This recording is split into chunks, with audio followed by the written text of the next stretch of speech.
ተከታታዮች እንደምን ከረማችሁ? ይህ የማቴዎስ መኮንን የቪዲዮ አጭር ትምህርት አዘል ቪዲዮ ነው። ቀደም ባለው ጊዜ በአቀረብኩላችሁ መሰረት እንግዲህ ስለ እድሜ በተመለከተ ትክክለኛ ግንዛቤን እንዴት መያዝ እንደሚገባን ለማቅረብ ሞክሬያለሁ። በዚህ ርዕስ ላይ ግን አዲስ ርዕስ ነው ይዤ የቀረብኩት። እንግዲህ ይሄ ርዕስ የጋብቻ ትርጉምና የፍቺ ዋና ዋና ምክንያቶች፣ እነዚህን ለመዘርዘር እሞክራለሁኝ። እንግዲህ ጋብቻ ለአንድ ማህበረሰብ ትልቅ መሰረት ነው። አልፎም ለሀገርም እጅግ ጠቃሚና አስፈላጊ የሆነ ተቋም ነው። እንግዲህ ጋብቻ በሁለት ሰዎች ስምምነት፣ መልካም ፈቃድ አማካኝነት ለእድሜ ልክ ወስነን የምንገባበት ኮሚትመንት ነው።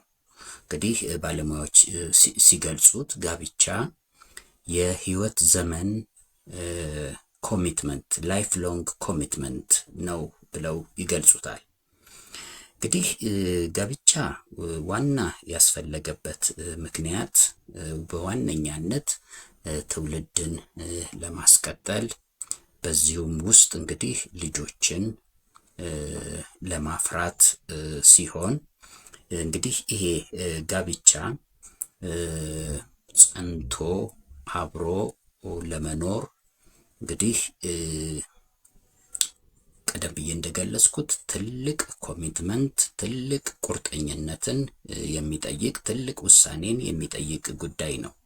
ሆኖም ግን በአሁኑ ጊዜ በምንመለከትበት ጊዜ ጋብቻ በብዙ ሰዎች ዘንድ በምናይበት ጊዜ ለአደጋና ለችግር ተጋልጦ እናገኘዋለን። ማለትም እንግዲህ በርከት ያሉ ሰዎች ወደ ጋብቻ ይገባሉ። ሆኖም ተወሰነ ጊዜ ከቆዩ በኋላ ያ አብሮ የመኖር እንትናቸው በፍቺ ይጠናቀቃል።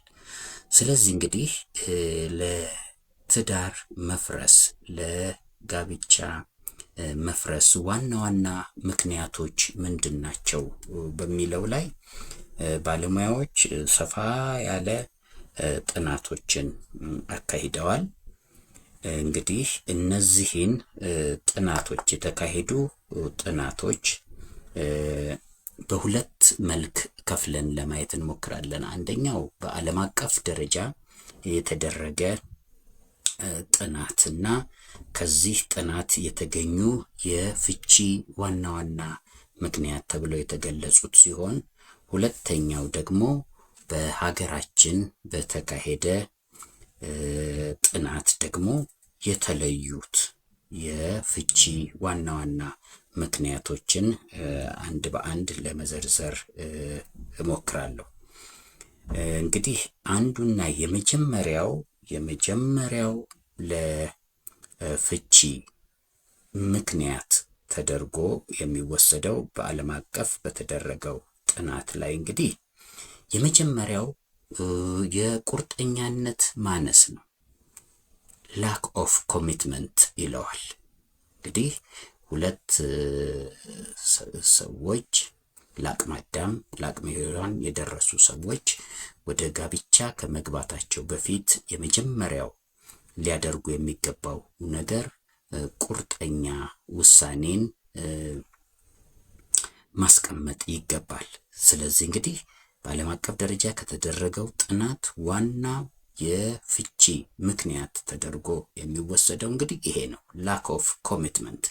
እንግዲህ ይሄንን ጉዳይ ይህን ምክንያት የፍቺ ምክንያትን እንግዲህ በፐርሰንቴጅ ሲያስቀምጡት ባለሙያዎች ጥናቱን ያካሄዱት ባለሙያዎች 75% ያህል ከመቶ ይሸፍናል ማለት ነው።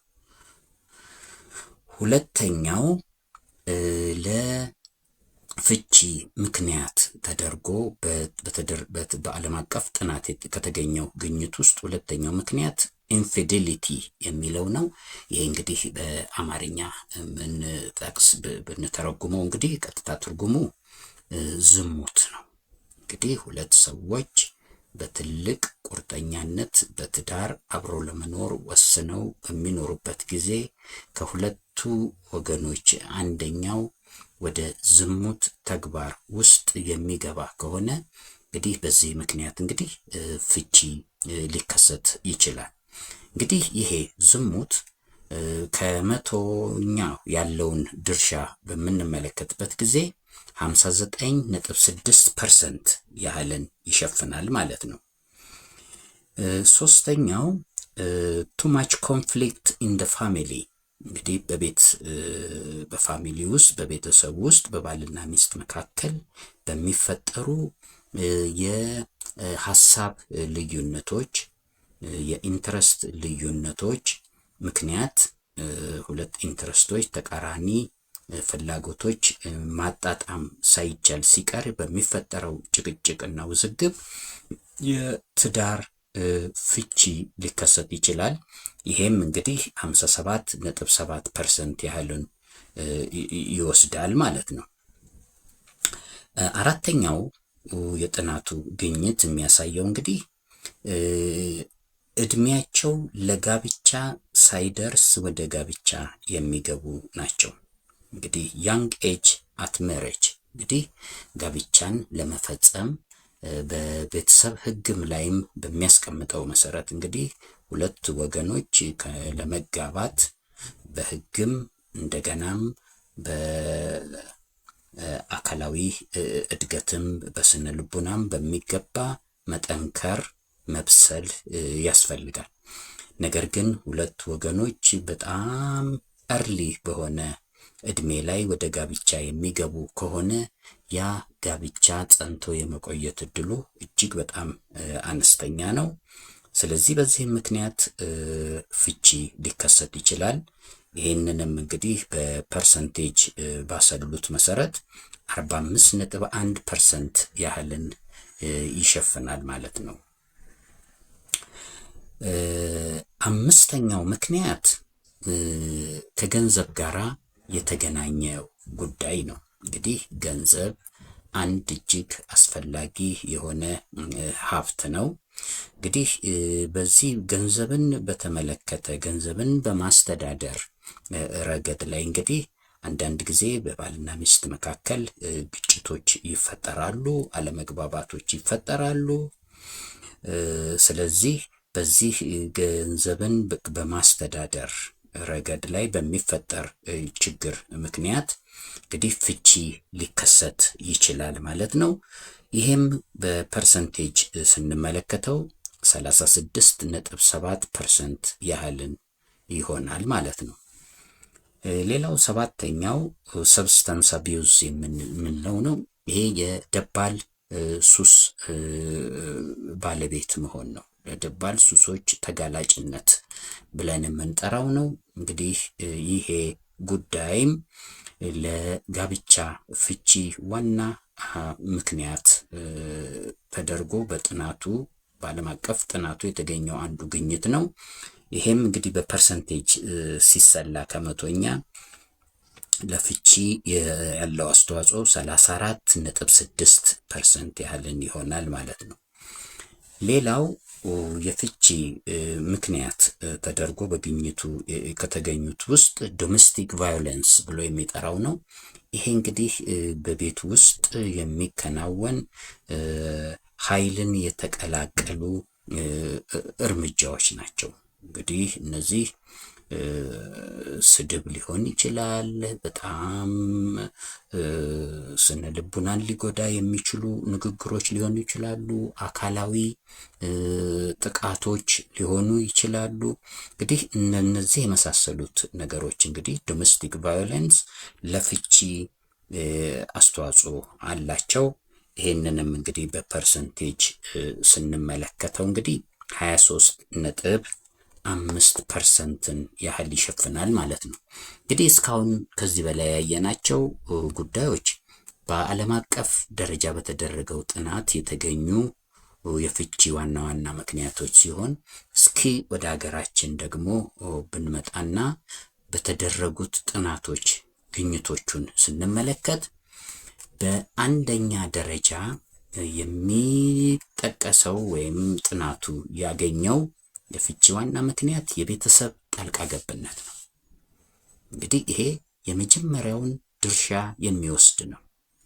እንግዲህ ትዳር የሁለት ወገኖች ለእድሜ ልክ የሚደረግ ቁርጠኛ አብሮ ለመኖር የሚደረግ ቁርጠኛ ውሳኔ ሲሆን በዚህ ጉዳይ ላይም እንግዲህ ያንን ትዳር በመጠበቅ ረገድ ሙሉ ኃላፊነት መውሰድ ያለባቸው ሁለቱ ወገኖች ሆነው ሳለ የቤተሰብ አባላት በትዳሩ ውስጥ ገብተው የሚሰጧቸው አስተያየቶች ሊያስተላልፉ የሚሞክሩት ምክር ነክ ነገሮች ሊሆኑ ይችላሉ። ተቆርቋሪ ነን መስለውም የሚሰጧቸው ነገሮች አሉ።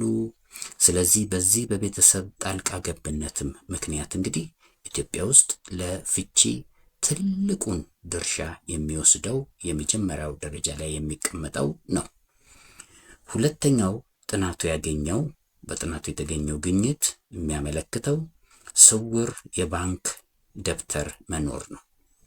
እንግዲህ ሁለት ወገኖች አብረው ለመኖር ወስነው በሚኖሩበት ጊዜ ያፈሩት ንብረታቸው ሁሉ ሁለቱም እኩል የሚወስኑበት ሆኖ ሳለ አንዳንድ ጊዜ ወይ ከሴት ወገን ወይም ከወንዱ ወገን በስውር የባንክ ሂሳብን ለማስቀመጥ የሚደረጉ ጥረቶች እንግዲህ እነዚህ ነገሮችን እንግዲህ ከሁለቱ አንደኛው ወገን ይሄንን ነገር በሚደርስበት ጊዜ እንግዲህ የሚፈጠረው አለመተማመን፣ የሚፈጠረው ጭቅጭቅ በዚህ መንስኤነት እንግዲህ ያ ትዳር የመፍረስ አደጋን ሊያጋጥመው ይችላል። ስለሆነም ማናቸውም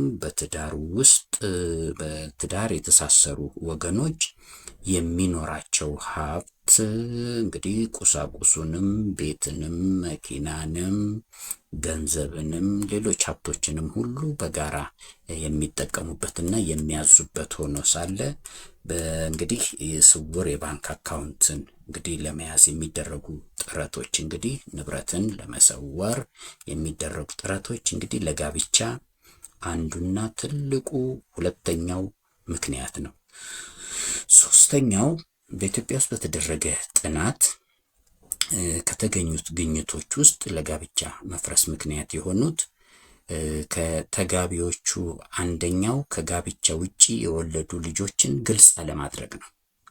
እንግዲህ ሰዎች ተፈቃቅደው ወደ ጋብቻ ውስጥ በሚገቡበት ጊዜ እንግዲህ ቀደም ሲል ከሌላ ወገን የወለዷቸው ልጆች ካሉ እነዚህን ነገሮችን ጋብቻው ልክ በሚመሰረትበት ጊዜ አብሮ ለመኖር በሚወስኑበት ጊዜ ይሄንን ነገር ግልጽ ማድረግ እጅግ አስፈላጊ ነው። ነገር ግን ያው በሀገራችን እንደሚታየው ብዙ ሰዎች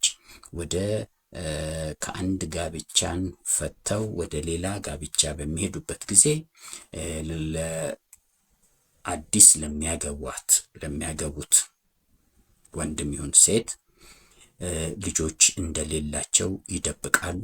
በዚህም ምክንያት እንግዲህ ውሎ አድሮ ይሄ ሁኔታ ምንም ሀቅ ሊደበቅ ስለማይችል በዚህ ምክንያት ይሄ ነገር በሚደረስበት ጊዜ እንግዲህ በቀጥታ ጋብቻው ለአደጋ ይጋለጣል። ስለዚህ ከጋብቻ ውጪ የተወለዱ ልጆችን ግልጽ አለማድረግ ይሄም በሀገራችን ለፍቺ ዋነኛ ምክንያት ተደርጎ በጥናት የተገኘ ግኝት ነው። አራተኛው በሁለቱ ተጋቢዎች መካከል የሚኖረው ከፍተኛ የእድሜ ልዩነት ነው።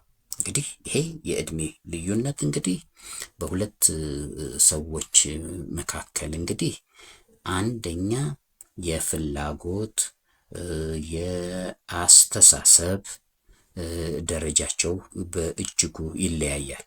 ስለዚህ ሁለት ተጋቢዎች እንግዲህ በሚጋቡበት ጊዜ እንግዲህ ባለሙያዎች የሚመክሩት የእድሜ ልዩነታቸው ከ10 ዓመት በሁለቱ መካከል መብለጥ የለበትም ብለው ይገልጻሉ። ስለዚህ በአሁኑ ጊዜ እንግዲህ ሀገራችንም ላይ ጋብቻዎች ሲመሰረቱ እንግዲህ ሌሎች አርቲፊሻል የሆኑ መስፈርቶችን ሰዎች በመጠቀም በቀጥታ ወደ ጋብቻ ይገባሉ። ገንዘብ አለው ወይ፣ ቤት አለው ወይ፣ ኖር ሌላ ነገሮችን እንግዲህ እንደ መስፈርት ይጠቀሙና በመካከላቸው ላይ የሚኖረውን የእድሜ ልዩነት ኮንሲደር ሳያደርጉ ወደ ጋብቻ የሚገቡ ከሆነ ያ ጋብቻ የመፍረስ እድሉ እጅግ በጣም ከፍተኛ ነው።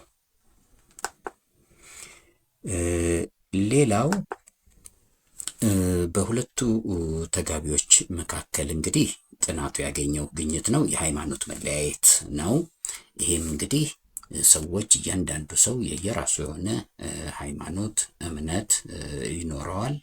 ይህ የሃይማኖት መለያየት በራሱም እንግዲህ ለፍቺ እንደ አንድ ምክንያት ተደርጎ ሊወሰድ ይችላል። ሆኖም ግን ይህንን ጉዳይ እንግዲህ በተጨባጭ በምናይበት ጊዜ እምብዛም ለፍቺ ምክንያት ሆኖ አናገኘው። ነገር ግን በጥናቱ ላይ ግን እንደ አንድ ምክንያት ተደርጎም እንግዲህ ተለይቶ ተቀምጧል። ብዙውን ጊዜ እንግዲህ የተለያየ እምነት ሃይማኖት ያላቸው ሰዎች በትዳር አብረው ተሳስበው በሌሎች ጉዳዮች ላይ ሁሉ ስምምነትን ደርሰው ይሄንን ጉዳይ በማቻቻል አብረው ሲኖሩ እናያለን። ነገር ግን ጥናቱ ግን ካስቀመጣቸው ግኝቶች ውስጥ እንግዲህ አንዱ ለፍቺ ምክንያት ነው ተብሎ እንግዲህ የተቀመጠው የሃይማኖት መለያየት ነው። ሌላው በሀገራችን ከተካሄደ ጥናት ውስጥ እንግዲህ የባዕድ አምልኮ ተገዥነት ነው። እንግዲህ ያው እንደምንመለከተው የህብረተሰባችንን የእድገት ደረጃ በምናይበት ጊዜ እንግዲህ ብዙ ለዘመናዊ እውቀትና አኗኗር ያልታደልን በመሆናችን በእድገትም እንግዲህ በምናይበት ጊዜ እንግዲህ ትንሽ ወደኋላ የቀረን በመሆኑ ሰዎች ለአንዳንድ ለሚገጥሟቸው ችግሮቻቸው እንግዲህ መፍትሄ ይሆናል በሚል እንግዲህ ወደዚህ ወደ ባዕድ አምልኮ እንቅስቃሴ ውስጥ ይገባሉ። እንግዲህ የዚህ ከሁለቱ ተጋቢዎች መካከል የአንዱ በዚህ ባዕድ አምልኮ እንቅስቃሴ ውስጥ መኖር ለፍቺ እንደ አንድ ምክንያት እንደሆነ የተደረገው ጥናት አመላክቷል። ሌላው በቤት ውስጥ የሚኖረውን ስራ እኩል ኃላፊነት አለመውሰድ ነው። በቤት ውስጥ ስራ አለመሳተፍ ነው። እንግዲህ በምንመለከትበት ጊዜ የእኛን እንግዲህ ህብረተሰብ ሶሳይቲን አኗኗሩን ስናየው በጣም ትራዲሽናል በሆነ አኗኗር ነው። በአሁኑ ጊዜ ግን ይህ ሁኔታ ትንሽዬ ለውጦችን እያሳየ ይገኛል። እንግዲህ በቤት ውስጥ የሚኖረው ስራ ኃላፊነቱ ሙሉ በሙሉ ለሚስት የተመደበ ነው ብሎ የሚያስብ እንግዲህ አባወራ እጅግ በጣም ብዙ ነው።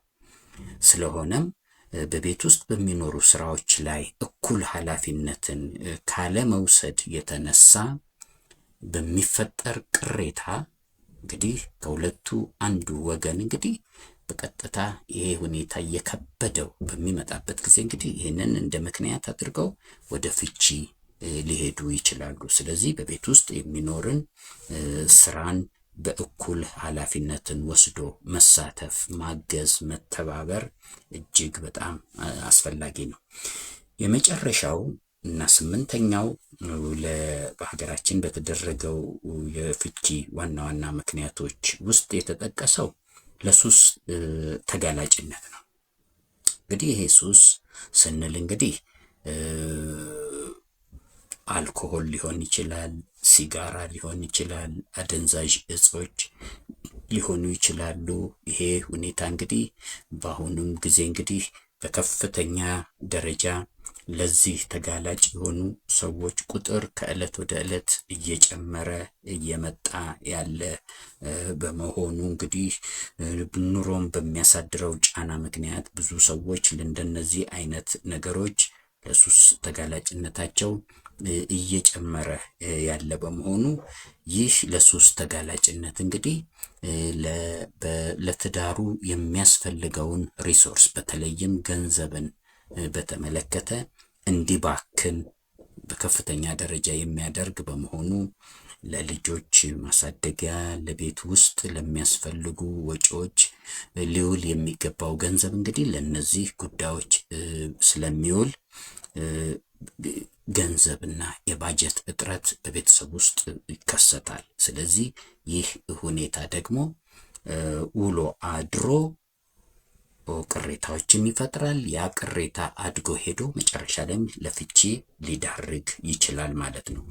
ስለሆነም እንግዲህ እዚህ ላይ እንግዲህ ባጭሩ በዚህ ቪዲዮ ላይ ለመግለጽና ለማብራራት የሞከርኩት እንግዲህ የፍቺ ዋና ዋና ምክንያቶች በዓለም አቀፍ በተደረገ ጥናትና በሀገራችንም በተደረጉ ጥናቶች ግኝቶቹ ምን እንደሚመስሉ ነው።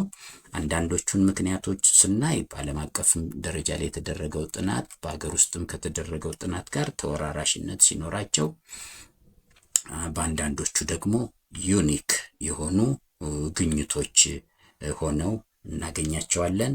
እንግዲህ ለዛሬ በዚህ ጉዳይ ላይ ይሄን ያህል ሀሳብ ከተለዋወጥን በሚቀጥለው ቪዲዮ ላይ እንግዲህ በሌሎች መሰል እና አንገብጋቢ በሆኑ ለግል ስብዕና ግንባታ በሚረዱ ሌሎች ርዕሶች ላይ ትምህርት ይዤ ለመቅረብ እሞክራለሁ። ለዛሬው እዚህ ላይ አበቃለሁ። አመሰግናለሁ። ተከታታዮች እንደምን ከረማችሁ? ይህ የማቴዎስ መኮንን የቪዲዮ አጭር ትምህርት አዘል ቪዲዮ ነው። ቀደም ባለው ጊዜ በአቀረብኩላችሁ መሰረት እንግዲህ ስለ እድሜ በተመለከተ ትክክለኛ ግንዛቤን እንዴት መያዝ እንደሚገባን ለማቅረብ ሞክሬያለሁ። በዚህ ርዕስ ላይ ግን አዲስ ርዕስ ነው ይዤ የቀረብኩት። እንግዲህ ይሄ ርዕስ ጋብቻ፣ የጋብቻ ትርጉምና የፍቺ ዋና ዋና ምክንያቶች፣ እነዚህን ለመዘርዘር እሞክራለሁኝ። እንግዲህ ጋብቻ ለአንድ ማህበረሰብ ትልቅ መሰረት ነው። አልፎም ለሀገርም እጅግ ጠቃሚና አስፈላጊ የሆነ ተቋም ነው። እንግዲህ ጋብቻ በሁለት ሰዎች ስምምነት፣ መልካም ፈቃድ አማካኝነት ለእድሜ ልክ ወስነን የምንገባበት ኮሚትመንት ነው። እንግዲህ ባለሙያዎች ሲገልጹት ጋብቻ የህይወት ዘመን ኮሚትመንት፣ ላይፍ ሎንግ ኮሚትመንት ነው ብለው ይገልጹታል። እንግዲህ ጋብቻ ዋና ያስፈለገበት ምክንያት በዋነኛነት ትውልድን ለማስቀጠል በዚሁም ውስጥ እንግዲህ ልጆችን ለማፍራት ሲሆን እንግዲህ ይሄ ጋብቻ ጸንቶ አብሮ ለመኖር እንግዲህ ቀደም ብዬ እንደገለጽኩት ትልቅ ኮሚትመንት፣ ትልቅ ቁርጠኝነትን የሚጠይቅ ትልቅ ውሳኔን የሚጠይቅ ጉዳይ ነው። ሆኖም ግን በአሁኑ ጊዜ በምንመለከትበት ጊዜ ጋብቻ በብዙ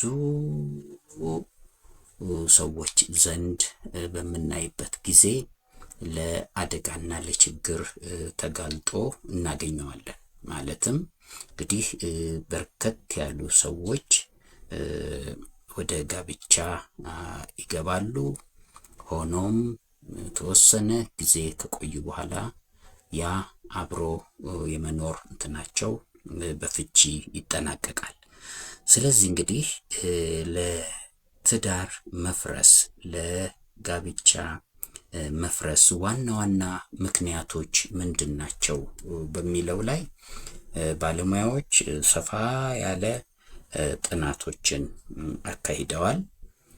እንግዲህ እነዚህን ጥናቶች የተካሄዱ ጥናቶች በሁለት መልክ ከፍለን ለማየት እንሞክራለን። አንደኛው በዓለም አቀፍ ደረጃ የተደረገ ጥናትና ከዚህ ጥናት የተገኙ የፍቺ ዋና ዋና ምክንያት ተብለው የተገለጹት ሲሆን፣ ሁለተኛው ደግሞ በሀገራችን በተካሄደ ጥናት ደግሞ የተለዩት የፍቺ ዋና ዋና ምክንያቶችን አንድ በአንድ ለመዘርዘር እሞክራለሁ።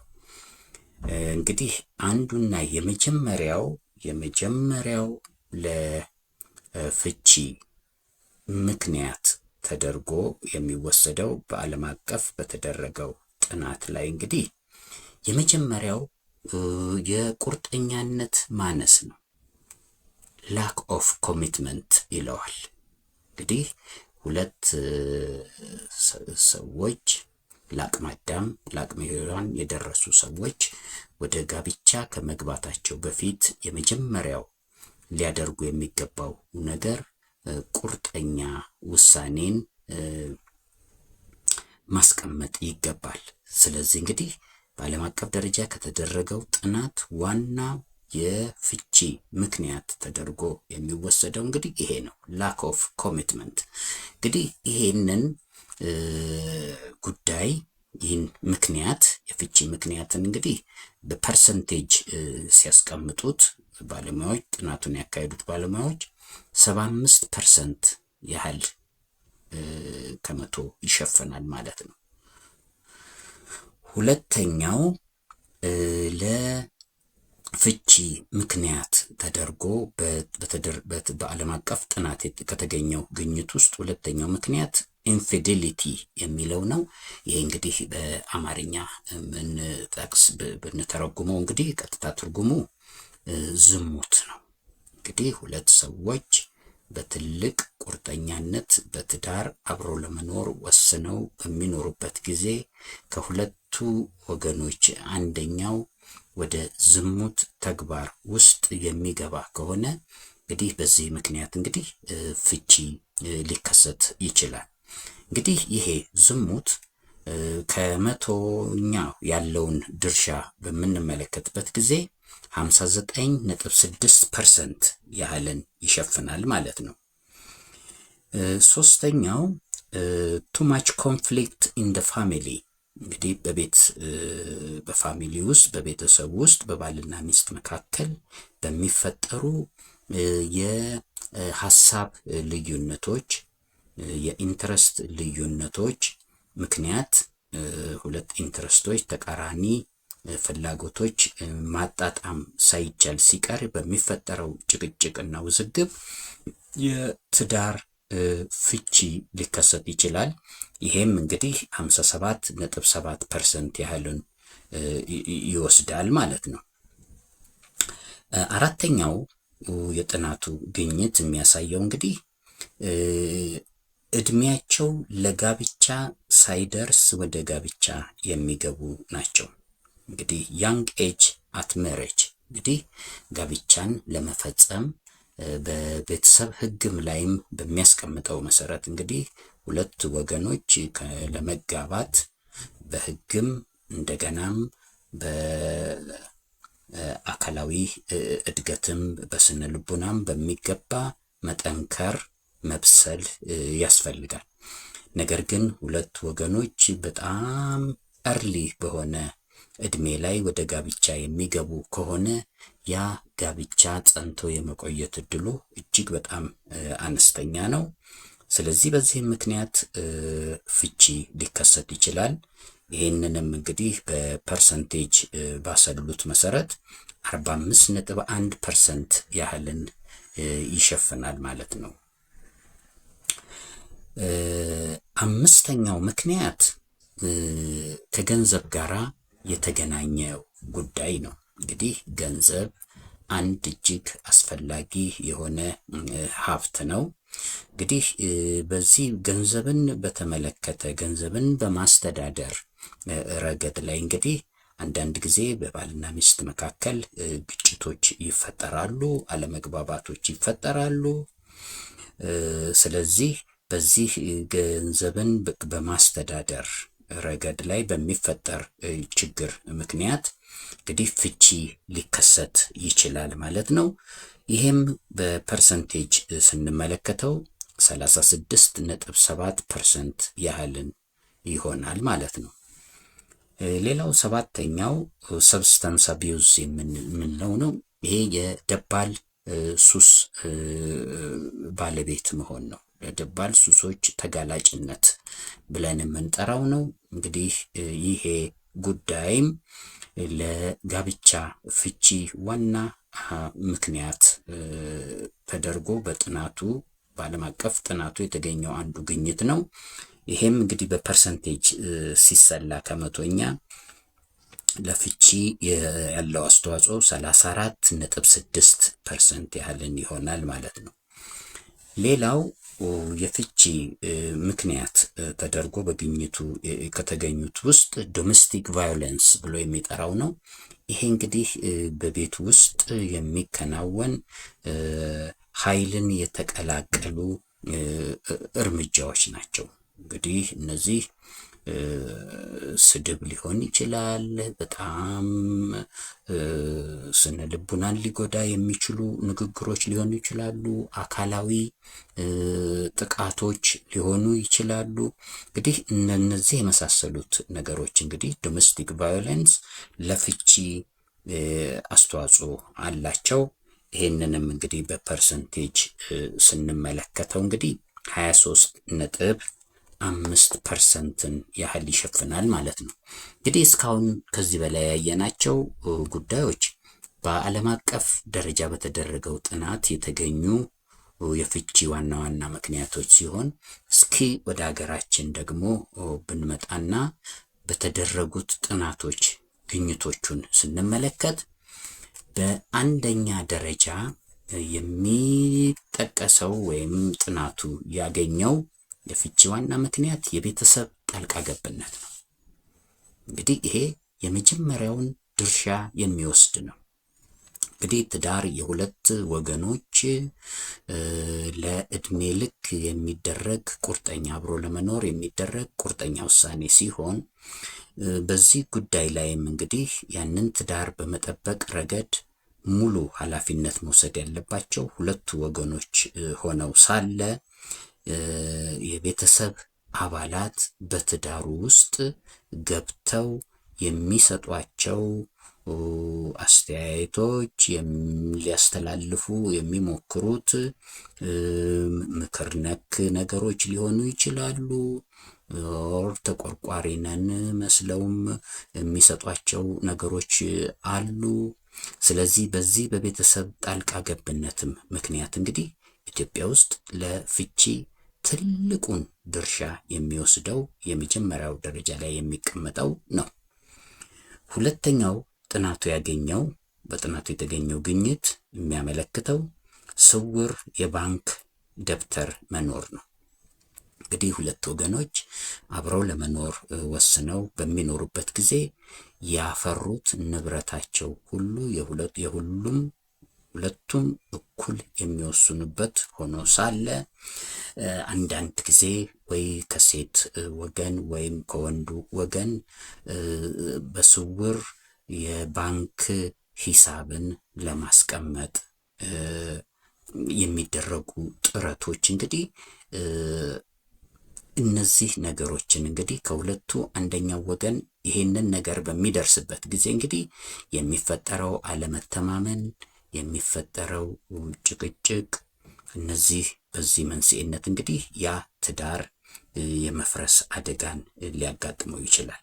ስለሆነም ማናቸውም በትዳር ውስጥ በትዳር የተሳሰሩ ወገኖች የሚኖራቸው ሀብት እንግዲህ ቁሳቁሱንም፣ ቤትንም፣ መኪናንም፣ ገንዘብንም ሌሎች ሀብቶችንም ሁሉ በጋራ የሚጠቀሙበትና የሚያዙበት ሆኖ ሳለ እንግዲህ የስውር የባንክ አካውንትን እንግዲህ ለመያዝ የሚደረጉ ጥረቶች እንግዲህ ንብረትን ለመሰወር የሚደረጉ ጥረቶች እንግዲህ ለጋብቻ አንዱና ትልቁ ሁለተኛው ምክንያት ነው። ሶስተኛው በኢትዮጵያ ውስጥ በተደረገ ጥናት ከተገኙት ግኝቶች ውስጥ ለጋብቻ መፍረስ ምክንያት የሆኑት ከተጋቢዎቹ አንደኛው ከጋብቻ ውጪ የወለዱ ልጆችን ግልጽ አለማድረግ ነው። እንግዲህ ሰዎች ተፈቃቅደው ወደ ጋብቻ ውስጥ በሚገቡበት ጊዜ እንግዲህ ቀደም ሲል ከሌላ ወገን የወለዷቸው ልጆች ካሉ እነዚህን ነገሮችን ጋብቻው ልክ በሚመሰረትበት ጊዜ አብሮ ለመኖር በሚወስኑበት ጊዜ ይህንን ነገር ግልጽ ማድረግ እጅግ አስፈላጊ ነው። ነገር ግን ያው በሀገራችን እንደሚታየው ብዙ ሰዎች ወደ ከአንድ ጋብቻን ፈተው ወደ ሌላ ጋብቻ በሚሄዱበት ጊዜ አዲስ ለሚያገቡት ወንድም ይሁን ሴት ልጆች እንደሌላቸው ይደብቃሉ። በዚህም ምክንያት እንግዲህ ውሎ አድሮ ይሄ ሁኔታ ምንም ሀቅ ሊደበቅ ስለማይችል በዚህ ምክንያት ይሄ ነገር በሚደረስበት ጊዜ እንግዲህ በቀጥታ ጋብቻው ለአደጋ ይጋለጣል። ስለዚህ ከጋብቻ ውጪ የተወለዱ ልጆችን ግልጽ አለማድረግ ይሄም በሀገራችን ለፍቺ ዋነኛ ምክንያት ተደርጎ በጥናት የተገኘ ግኝት ነው። አራተኛው በሁለቱ ተጋቢዎች መካከል የሚኖረው ከፍተኛ የእድሜ ልዩነት ነው። እንግዲህ ይሄ የእድሜ ልዩነት እንግዲህ በሁለት ሰዎች መካከል እንግዲህ አንደኛ የፍላጎት የአስተሳሰብ ደረጃቸው በእጅጉ ይለያያል። ስለዚህ ሁለት ተጋቢዎች እንግዲህ በሚጋቡበትም ጊዜ እንግዲህ ባለሙያዎች የሚመክሩት የእድሜ ልዩነታቸው ከ10 ዓመት በሁለቱ መካከል መብለጥ የለበትም ብለው ይገልጻሉ። ስለዚህ በአሁኑ ጊዜ እንግዲህ ሀገራችንም ላይ ጋብቻዎች ሲመሰረቱ እንግዲህ ሌሎች አርቲፊሻል የሆኑ መስፈርቶችን ሰዎች በመጠቀም በቀጥታ ወደ ጋብቻ ይገባሉ። ገንዘብ አለው ወይ፣ ቤት አለው ወይ፣ ኖር ሌላ ነገሮችን እንግዲህ እንደ መስፈርት ይጠቀሙና በመካከላቸው ላይ የሚኖረውን የእድሜ ልዩነት ኮንሲደር ሳያደርጉ ወደ ጋብቻ የሚገቡ ከሆነ ያ ጋብቻ የመፍረስ እድሉ እጅግ በጣም ከፍተኛ ነው። ሌላው በሁለቱ ተጋቢዎች መካከል እንግዲህ ጥናቱ ያገኘው ግኝት ነው የሃይማኖት መለያየት ነው። ይሄም እንግዲህ ሰዎች እያንዳንዱ ሰው የየራሱ የሆነ ሃይማኖት እምነት ይኖረዋል። ይህ የሃይማኖት መለያየት በራሱም እንግዲህ ለፍቺ እንደ አንድ ምክንያት ተደርጎ ሊወሰድ ይችላል። ሆኖም ግን ይህንን ጉዳይ እንግዲህ በተጨባጭ በምናይበት ጊዜ እምብዛም ለፍቺ ምክንያት ሆኖ አናገኘው። ነገር ግን በጥናቱ ላይ ግን እንደ አንድ ምክንያት ተደርጎም እንግዲህ ተለይቶ ተቀምጧል። ብዙውን ጊዜ እንግዲህ የተለያየ እምነት ሃይማኖት ያላቸው ሰዎች በትዳር አብረው ተሳስበው በሌሎች ጉዳዮች ላይ ሁሉ ስምምነትን ደርሰው ይሄንን ጉዳይ በማቻቻል አብረው ሲኖሩ እናያለን። ነገር ግን ጥናቱ ግን ካስቀመጣቸው ግኝቶች ውስጥ እንግዲህ አንዱ ለፍቺ ምክንያት ነው ተብሎ እንግዲህ የተቀመጠው የሃይማኖት መለያየት ነው።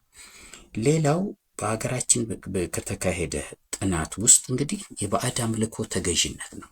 እንግዲህ ያው እንደምንመለከተው የህብረተሰባችንን የእድገት ደረጃ በምናይበት ጊዜ እንግዲህ ብዙ ለዘመናዊ እውቀትና አኗኗር ያልታደልን በመሆናችን በእድገትም እንግዲህ በምናይበት ጊዜ እንግዲህ ትንሽ ወደኋላ የቀረን በመሆኑ ሰዎች ለአንዳንድ ለሚገጥሟቸው ችግሮቻቸው እንግዲህ መፍትሄ ይሆናል በሚል እንግዲህ ወደዚህ ወደ ባዕድ አምልኮ እንቅስቃሴ ውስጥ ይገባሉ።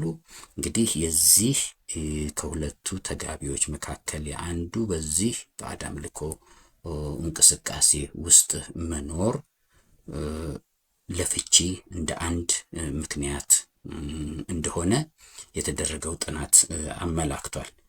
ሌላው በቤት ውስጥ የሚኖረውን ስራ እኩል ኃላፊነት አለመውሰድ ነው። በቤት ውስጥ ስራ አለመሳተፍ ነው። እንግዲህ በምንመለከትበት ጊዜ የእኛን እንግዲህ ህብረተሰብ ሶሳይቲን አኗኗሩን ስናየው በጣም ትራዲሽናል በሆነ አኗኗር ነው። በአሁኑ ጊዜ ግን ይህ ሁኔታ ትንሽዬ ለውጦችን እያሳየ ይገኛል። እንግዲህ በቤት ውስጥ የሚኖረው ስራ ኃላፊነቱ ሙሉ በሙሉ ለሚስት የተመደበ ነው ብሎ የሚያስብ እንግዲህ አባወራ እጅግ በጣም ብዙ ነው።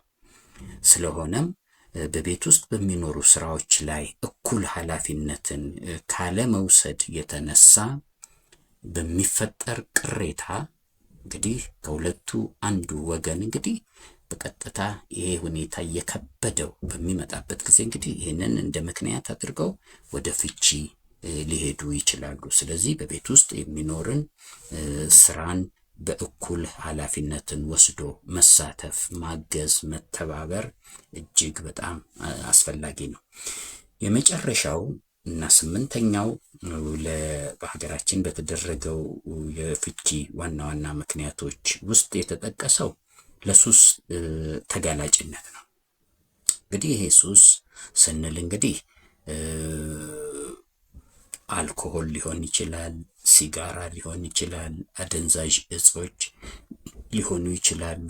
ይሄ ሁኔታ እንግዲህ በአሁኑም ጊዜ እንግዲህ በከፍተኛ ደረጃ ለዚህ ተጋላጭ የሆኑ ሰዎች ቁጥር ከዕለት ወደ ዕለት እየጨመረ እየመጣ ያለ በመሆኑ እንግዲህ ኑሮም በሚያሳድረው ጫና ምክንያት ብዙ ሰዎች ለእንደነዚህ አይነት ነገሮች ለሱስ ተጋላጭነታቸው እየጨመረ ያለ በመሆኑ ይህ ለሱስ ተጋላጭነት እንግዲህ ለትዳሩ የሚያስፈልገውን ሪሶርስ በተለይም ገንዘብን በተመለከተ እንዲባክን በከፍተኛ ደረጃ የሚያደርግ በመሆኑ ለልጆች ማሳደጊያ፣ ለቤት ውስጥ ለሚያስፈልጉ ወጪዎች ሊውል የሚገባው ገንዘብ እንግዲህ ለነዚህ ጉዳዮች ስለሚውል ገንዘብና የባጀት እጥረት በቤተሰብ ውስጥ ይከሰታል። ስለዚህ ይህ ሁኔታ ደግሞ ውሎ አድሮ ቅሬታዎችን ይፈጥራል። ያ ቅሬታ አድጎ ሄዶ መጨረሻ ላይም ለፍቺ ሊዳርግ ይችላል ማለት ነው። ስለሆነም እንግዲህ እዚህ ላይ እንግዲህ ባጭሩ በዚህ ቪዲዮ ላይ ለመግለጽና ለማብራራት የሞከርኩት እንግዲህ የፍቺ ዋና ዋና ምክንያቶች በዓለም አቀፍ በተደረገ ጥናትና በሀገራችንም በተደረጉ ጥናቶች ግኝቶቹ ምን እንደሚመስሉ ነው። አንዳንዶቹን ምክንያቶች ስናይ በዓለም አቀፍ ደረጃ ላይ የተደረገው ጥናት በሀገር ውስጥም ከተደረገው ጥናት ጋር ተወራራሽነት ሲኖራቸው፣ በአንዳንዶቹ ደግሞ ዩኒክ የሆኑ ግኝቶች ሆነው እናገኛቸዋለን። እንግዲህ ለዛሬ በዚህ ጉዳይ ላይ ይሄን ያህል ሀሳብ ከተለዋወጥን በሚቀጥለው ቪዲዮ ላይ እንግዲህ በሌሎች መሰል እና አንገብጋቢ በሆኑ ግል ስብዕና ግንባታ በሚረዱ ሌሎች ርዕሶች ላይ ትምህርት ይዤ ለመቅረብ እሞክራለሁ። ለዛሬው እዚህ ላይ አበቃለሁ። አመሰግናለሁ።